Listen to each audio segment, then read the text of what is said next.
Hello, this is Shan Chandrasekar welcoming you to another delightful part of our programming. We are extremely thrilled today. We're extremely honored to have an extraordinary guest in the show with us here today, none other than the Right Honorable Stephen Harper, the Prime Minister of Canada.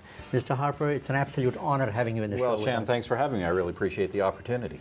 Mr. Harper, I have to say hearty congratulations to you. You had an outstanding trip, a very successful trip in terms of a business delegation that you took from here, including members of Parliament, a few other cabinet ministers to India, Far East, and tell us about the key objectives of this trip and the accomplishments. Well, we took a wide-ranging, as you know, we took a wide-ranging delegation. We took, obviously, a senior ministerial and parliamentary delegation. We had, obviously, representatives from the Indo-Canadian community, from the business community, from the academic community. So, you know, what I would say to you is this: that the objective of this trip was not, was not single-minded. It was really to move forward our relationship with India in particular. We obviously went elsewhere as well, but particularly with India, to move that relationship forward on all levels. This I think is going to be a very important relationship for this country. Obviously, we have a large Indo-Canadian community with business and cultural links that really help cement the Canada-India ties. But, you know, the bigger picture is, as Canada's traditional markets, the United States and to some degree Europe, as they continue to struggle, we will need to broaden and diversify our markets. And as I said on the trip, I think there's no better place than India. I think there are no, you know, I'm very optimistic about this relationship. There is no developed country and developing country that are a better match. We share, you know, obviously much common heritage in terms of law, language, systems of government. We share peoples that are increasingly interconnected.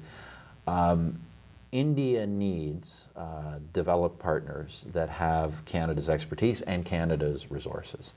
And obviously Canada needs the kind of export market that India represents. So I'm just very optimistic about the relationship. We took the delegation to kind of cover all aspects of it, and I think we are making progress one step at a time. That's wonderful. And I was very honored to be part of this business delegation, by the way. And you know, and as a businessman, I've always found myself to be extremely busy, and I've been very proud of being busy. But I never realized that a prime minister of a country could be busier than all of us, because your itinerary was incredibly tight. So we were hardly, you know, able to keep pace with you in terms of right from early morning breakfast meetings to late in the evening. You had business meetings, trade delegation meetings, speeches, keynote addresses, and in between you were able to do a bit of you know, culturally, you know, interviews, things like that as well. Yeah. So tell us about this. Well, look, I've got a magnificent staff. You know, part of what they try and do, both my political staff as well as the bureaucracy that supports me, is we try and maximize the time of the Prime Minister's office, the Prime Minister's time. It's obviously a valuable commodity, so we try and use it well. We have lots of times to sleep and rest on airplanes because, as you know, we spend a lot of time in the air on a trip like that. But we were in Delhi and Agra, and obviously you got Chandigarh as well, to Bangalore. So we were able to cover a lot of the country, meet a lot of people, see a lot of different things. But, you know, as much as I try and do, it's still, I'm only the tip of the iceberg. You know, we have ministers who are going back and forth regularly, members of Parliament going back and forth, business delegations, media people like yourselves. So this is just part of trying to kickstart that entire process.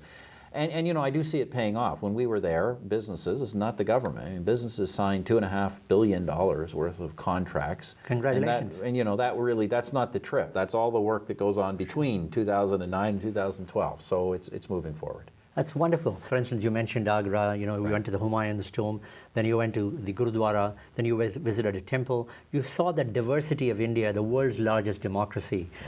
How, you know, and you and Mrs. Harper you were both treated with the utmost warmth by the people of India. Yeah. What did you bring back from this hospitality experience that you underwent, and how has this helped you sort of relate to our vast community here in this country? Yeah. You know, both my trips to India have been really great experiences, and we've been able to not only do the normal government business, but to get out, see the country, see the different regions, experience some of the culture and history.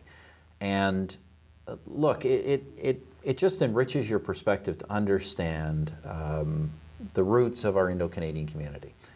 What fascinates me about India, you know, I have to say this, I've said it before, the extent of the history. You know, it's just the richness of it, the longevity of it is just, it is breathtaking.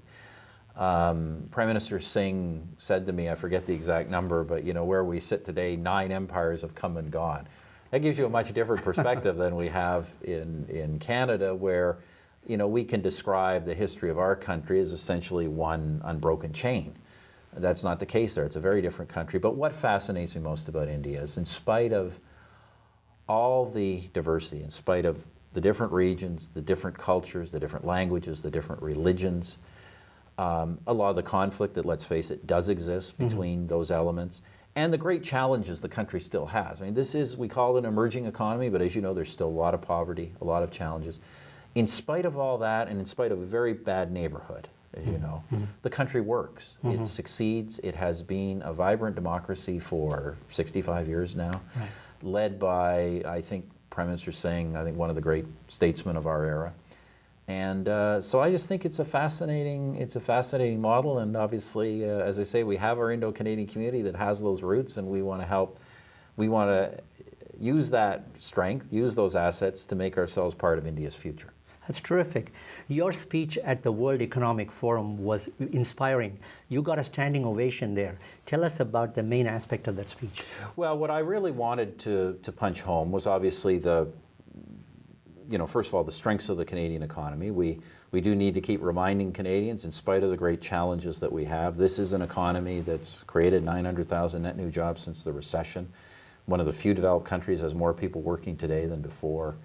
We have the strongest banking system in the world. Our government debt levels are very low. Our deficit's in half. So we want to emphasize our strengths. Obviously, the growing resource sector, the residual strength that we're going to work on of our manufacturing sector. We want to emphasize all those things. But we want to also emphasize to India the great opportunity that Canada represents. We are making progress in our relationship with India. But you know, if I can speak frankly, partly because India is a democracy, making things happen is not easy. You know, it's a struggle. India is a diverse, vibrant democracy and a federal system like Canada, and so there are lots of impediments to getting things done. I liked your sense of humor. In fact, when you were describing that, I think you compared that with the Bollywood film industry, the theme. Yeah, we can't lose time here. I know both our systems of government are slow. And of course, India now has a minority government. You know, it's back to the situation we used to be in. And so these are challenges, but we want to keep pressing India to make progress on this relationship for both of our advantage. Now, we did do some important things. We signed the Social Security Agreement, which will help business travelers going back and forth contribute to the Social Security plans in both countries. The big one, of course, signing, finally resolving the administrative arrangements on the Nuclear Cooperation Agreement will allow I believe our nuclear industry to really grow in that country. That's very important.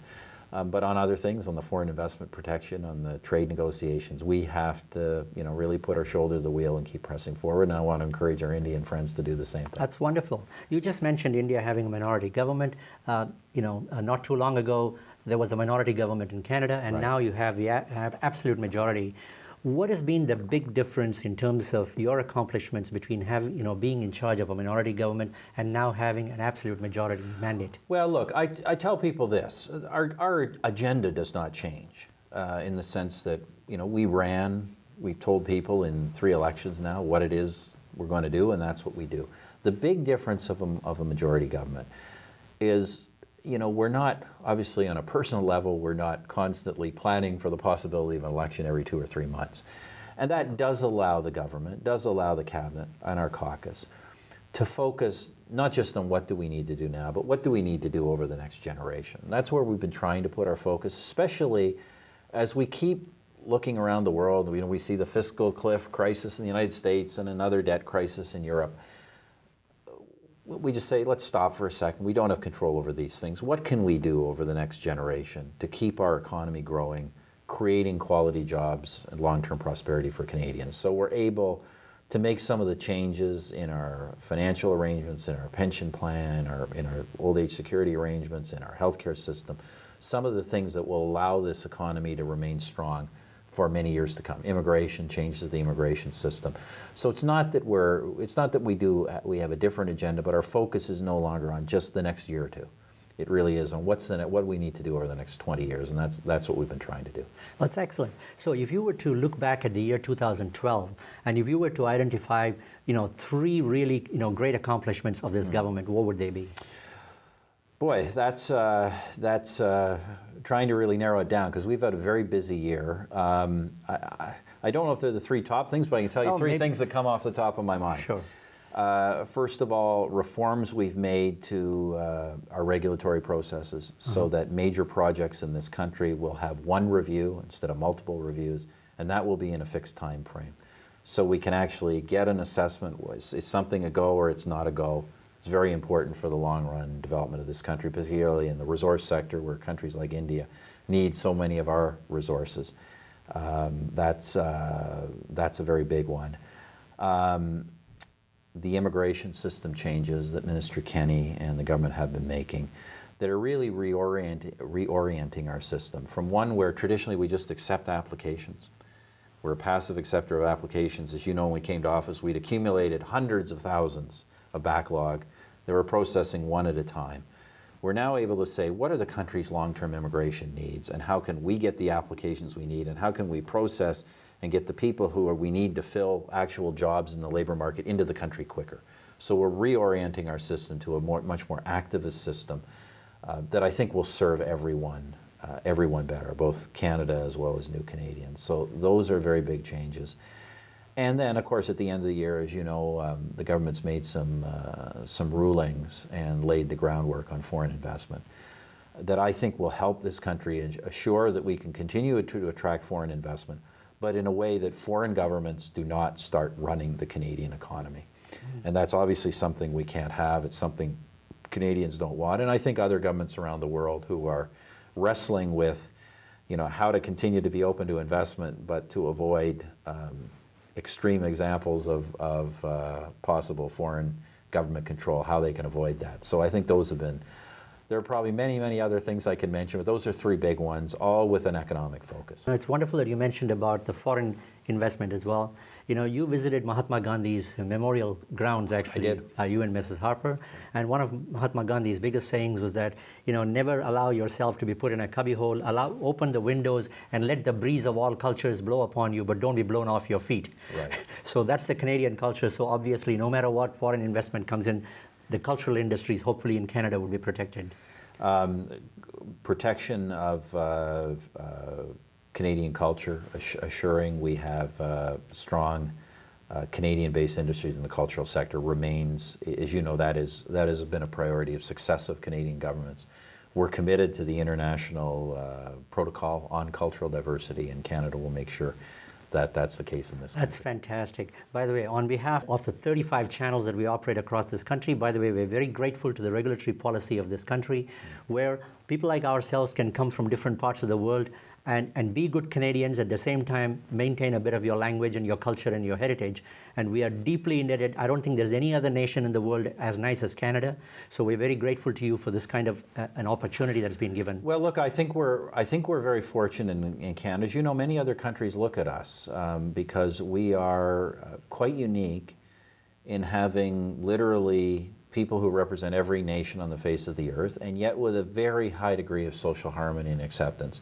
And that works, and I think it's a process that works both ways. On the one hand, we encourage some retention of cultural identity. On the other hand, we know that immigrants want to belong to Canada. Absolutely. And these things work together well. And that's what I know other leaders, in other parts of the world where there's been some questioning, saying that, they need a more integrationist model. And I try and tell them, I think you should start with the belief, as we do in Canada, that the reason people come to the country, this is a big decision, leaving a country like India with millennia of civilization, with millennia of family history. When people leave and decide to come to Canada, they are making a profound decision.